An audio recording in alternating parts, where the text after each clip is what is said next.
બનાસકાંઠાના 9000 જેટલા ખેડૂતોને પાક નુકસાની પેટે 11 કરોડ ચૂકવવા વીમા કંપનીને આદેશ કરતા સમગ્ર રાજ્યમાં આ ચુકાદાની ચર્ચાએ જોર પકડ્યું છે। 2018ના દુષ્કાળમાં વીમા કંપનીઓએ 8762 ખેડૂતોને પાક નુકસાનીનું વળતર ચૂકવ્યું ન હતું, જેને લઈને બનાસકાંઠાની 66 ખેડૂત મંડળીઓ ગ્રાહક સુરક્ષા કોર્ટમાં ગઈ હતી અને જેના 6 વર્ષ બાદ ગ્રાહક સુરક્ષા કોર્ટે ખેડૂતોને 9% સાદા વ્યાજ સાથે વળતર ચૂકવવા આદેશ કર્યો છે। મહત્વનું છે કે સરકારે પ્રધાનમંત્રી ફસલ યોજના અંતર્ગત લોન લેનાર તમામ ખેડૂતો માટે પાક વીમો લેવો ફરજિયાત કર્યો છે। તેવામાં બેંકમાંથી એડવાન્સ લોન લઈ ખેડૂતોને ધિરાણ આપતી મંડળીઓએ પણ ધિરાણની સામે ખેડૂતો પાસે પાક વીમા પેટે પ્રીમિયમ લીધું હતું। જોકે પાક નુકસાન બાદ વીમા કંપનીઓએ વળતર ચૂકવ્યું ન હતું। સરકારે નિયમ બદલી 32% નુકસાનની જગ્યાએ 35% પાકને નુકસાન થયું હોય તો વળતર ચૂકવવાનો નિયમ બનાવ્યો હતો।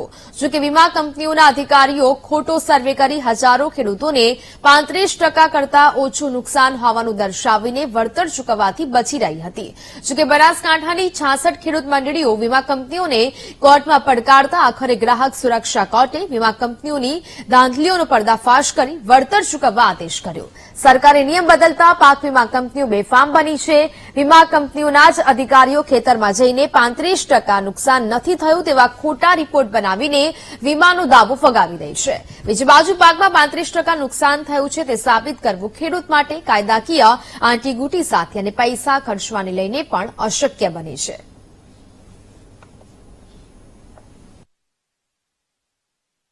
2018માં બનાસકાંઠામાં દુષ્કાળ જેવી પરિસ્થિતિ હતી। ખેડૂતોના ખાતામાંથી વીમા કંપનીઓ એડવાન્સમાં પૈસા કાપી લીધા હતા। એમને કોઈ અને દુષ્કાળ જેવી પરિસ્થિતિમાં વીમા કંપનીઓ એમને કોઈ વળતર ચૂકવી ન હતી। ખેડૂતોની વારંવાર રજૂઆત કરવા છતાં કલેક્ટરશ્રીને આવેદનપત્ર આપવા છતાં ખેડૂતોને ન્યાય મળ્યો નથી। ખેડૂતોએ સરકાર આગળ પર રજૂઆત કરી છે, પણ સરકારે એ વખતે હાથ અધ્ધર કરી દીધા હતા। ખેડૂતોની વખતે કશું ન્યાય મળ્યો નથી। ખેડૂતોને વારંવાર રજૂઆત કરવા છતાંય કોઈ એમને વારે આવ્યું નહીં।